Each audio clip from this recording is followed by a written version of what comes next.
Okay, hello everyone, my name is Juan. I am the guy that's behind all these light shows that hopefully you've been seeing on my channel. So today I'm going to do a little quick tutorial slash breakdown on how I make my light shows. For today I am going to use the inhale exhale scene, since that seems to be the most popular video that people have been watching on my YouTube channel. So we're gonna be breaking down that. But first, I'm going to do a walkthrough on how I set everything up, so you can follow along and see how I go through my process on making these slideshows. So to start off, hopefully you can download the Epic Games Launcher. So this is where you'll be accessing Unreal Engine. Once you have that, you can go to Library. I recommend downloading Unreal Engine 5.0.3. That for me, that's the best one that you can work in at the moment. From the last 3 videos that I've made, I've used 5.1.1. It's honestly not my favorite. I don't recommend it. It kind of ruins a bit of my pipeline and my efficiency when it comes to making these light shows. So I recommend 5.0.3. So once you have that, just click launch. You should launch here in a little bit. It shouldn't take too long, hopefully. As you can see, it's already at 83, 85. Whoa, there it is. In order to get the DMX plugin, you click on Film, Video, and Live Events, and then this is where you'll find the DMX. And it gives you a little description of what it is and what you can do in it. Just make sure you want to put your project in the location that you want to do. Just click on little folder. You can browse for a folder, and then name your project, and then just create. It should take here a little bit, so I'll see you back once it's booted up. All right. Cool, so now everything's booted up. It's still gonna be saying that it's gonna prepare some shaders. You can, still work with it. I personally recommend work with it once it's, done preparing its shaders. Again, it might take, who knows, I think for me it's 10 minutes or so, but it's okay. As you can see, you can still work with it. So you can see here the template has there's a little template here that you can work with, which is really cool. You can mess around with that. You can go to the DMX template, I believe, and you can click on the sequences. And then this has the level sequence underscore fixture demo. You can click that. And this pretty much shows you how it works, really. I don't really do all of this especially when it comes with the matrix patch. That's a bit more advanced for me. But you can just play it, but you can play it here, but as you can see, it's not doing anything. So you pause it, you go back, you click on play this level in the active level editor viewport, click play, and it'll just play automatically. And it kind of just shows you, what the DMX plugin it's capable of, and then what you can do. It does it automatically. I personally don't like that, so we'll be changing that once we set it up properly and the things that we need to change. So you can just stop the emulation. What I do is I delete the fixture demo. Again, it's in all content, DMX template, and sequences. I just delete that, just force delete it. It's not that important. And then for the simulation, I like to have it to simulate while I'm in the viewport. So what I do is click on these ellipses or whatever these are called, change play mode, and then just click on simulate. So it just simulates and you can still move around. It is a bit dark, but you can still move around with the WASD keys while you're holding down the right mouse button. You stop. Let's go back to DMX template back here and click on the DMX folder. As you can see, these are libraries, is what they call it, the DMX library. These libraries, let's just open it up so you can kind of get a visual presentation of what it looks like. As you can see here, once you open it up, go into the fixture patch, and then these are what they call universes. They're just little worlds that all your lights live in. You'll be assigning your lights either with each of one of these or just one of them, or however much you need. Just so they're individually controlled. I usually like to delete the ones that I don't use. As you can see, there's a lot. I'm more of a, if I'm not going to use it, I don't want to see it type of deal. You don't have to. That's just my preference, honestly. So we're just going to leave it as it is, just so you know what it's all about. This pretty much assigns all of like your moving heads, your static patches, and your LED wash, so the assets know what to do when you assign them. So we're just going to exit out of that. It's not that important. So what I do for as a little cheat, so I don't have to set everything up manually, is I take the first DMX library folder, which is underscore fixtures, copy that, go back to my content folder, go to a new folder. This is where I'm going to put all my own stuff.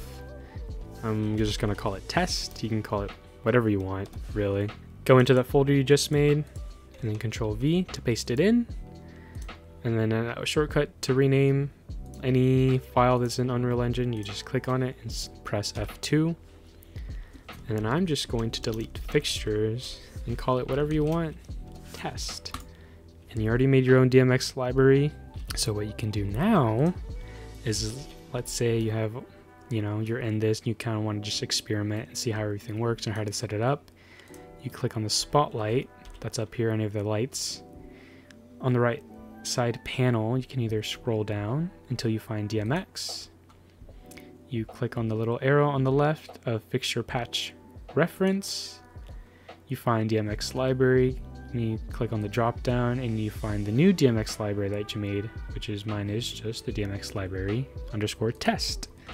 You click that, you go down here where it says fixture patch, and you select fixture patch, the drop down menu, and let's do, since it's a moving head, click moving head patch. Now it's patched into the moving head. So if you're kind of wondering where you can find all these assets, luckily they're in the DMX plugin provides these for you, so that's what I use.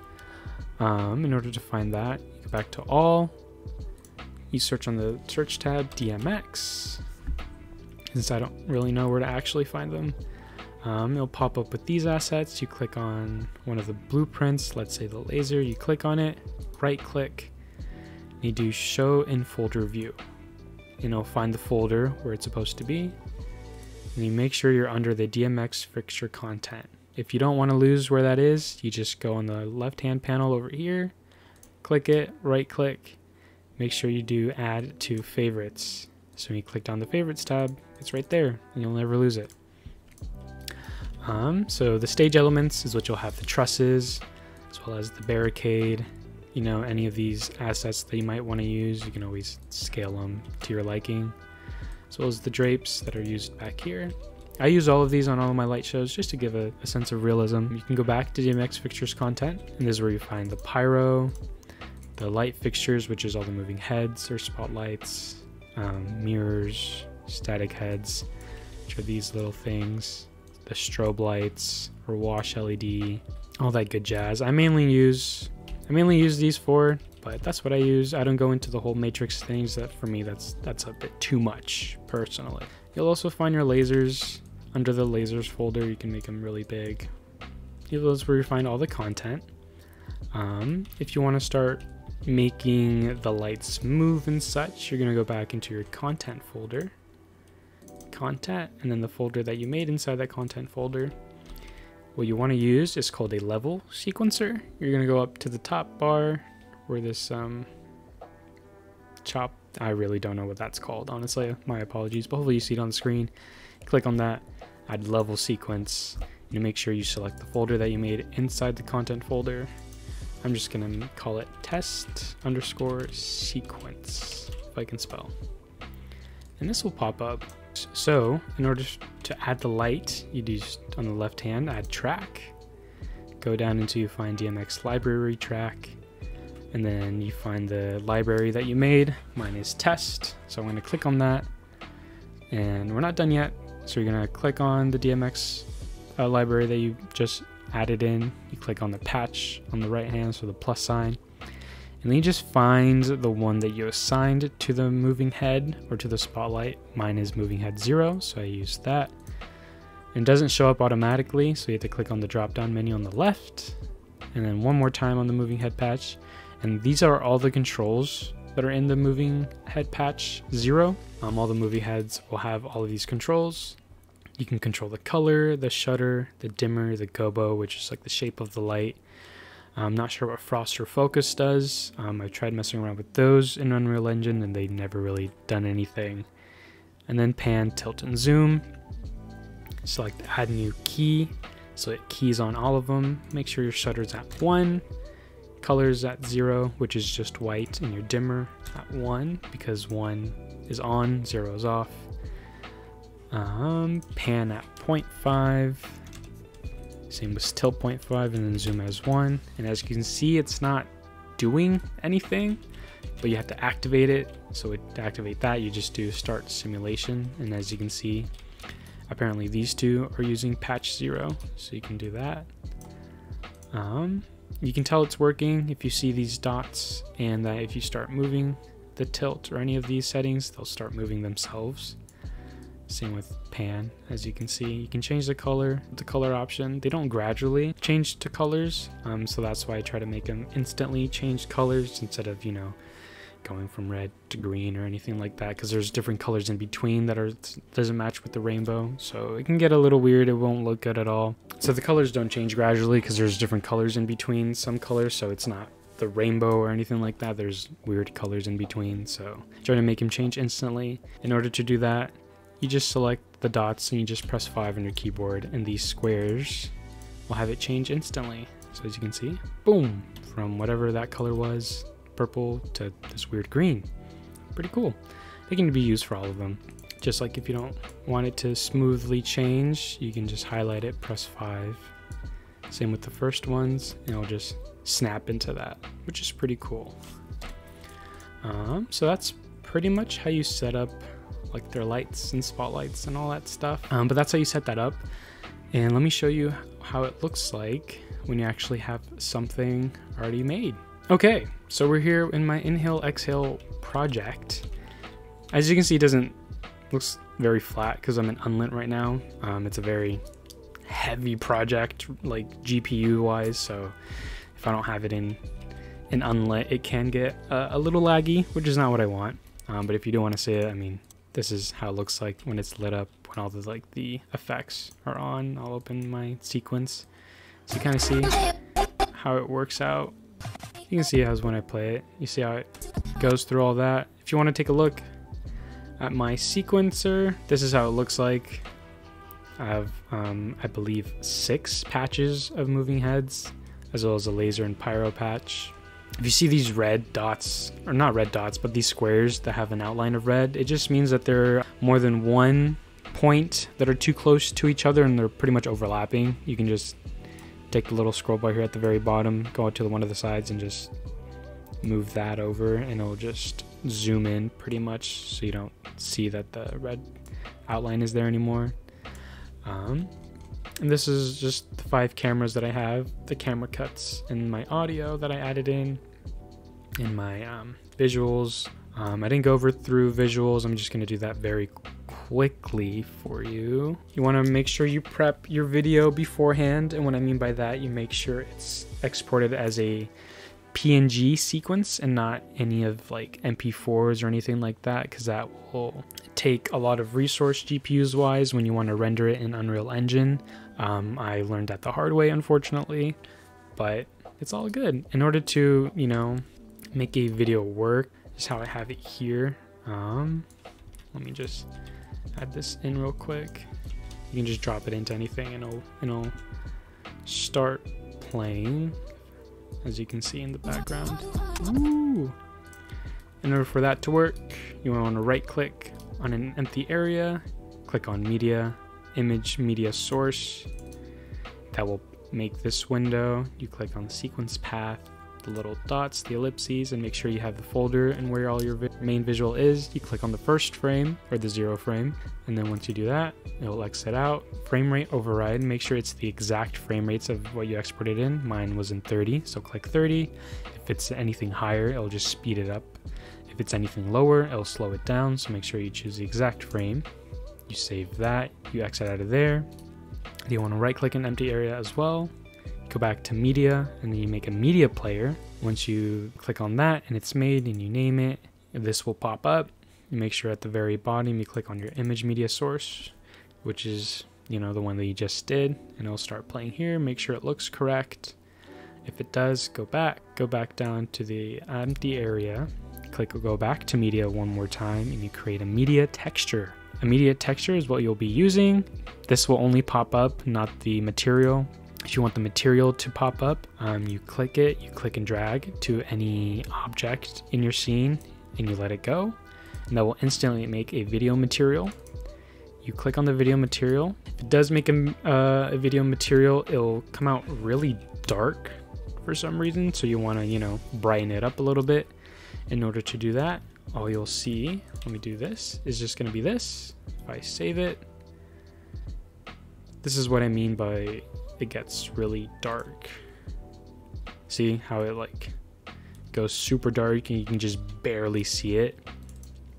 What you do is on your keyboard, hold M, and then you left click on an empty area in here, and this will be a multiply node. You take the RGB node and plug it into A, and then in order to amplify the brightness, you hold 1 on your keyboard, and then you click left click on an empty space. You drag and drop on the B.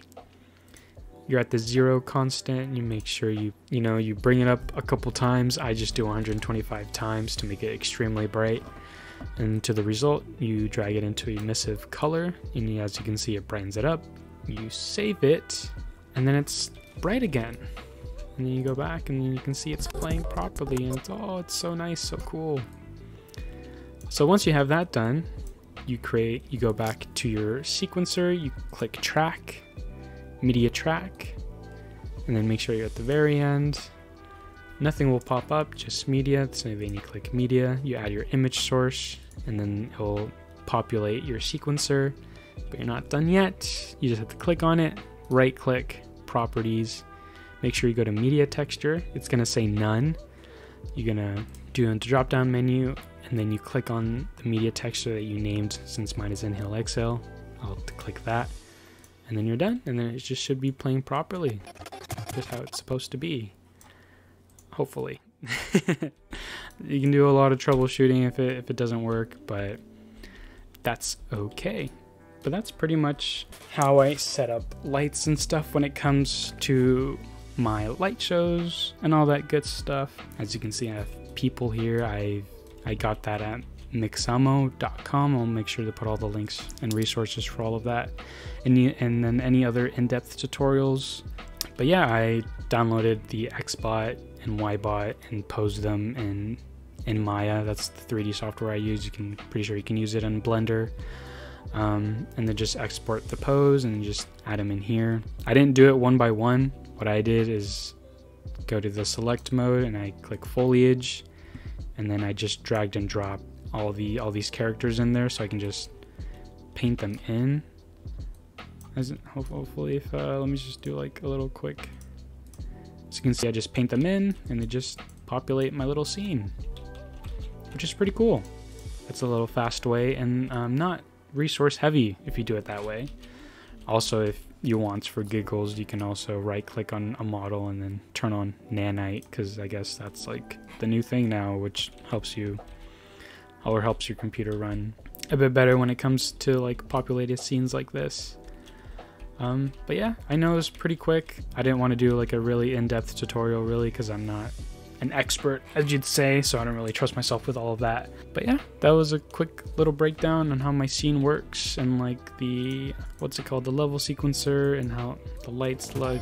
As you can see, just one more time, is how the sequencer looks like with inhale exhale.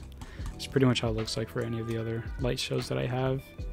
I'm just gonna play it out here a little bit so you can kind of see, you know, how it looks in real time, actually. Oh, right, I have to play it. My bad. There you go.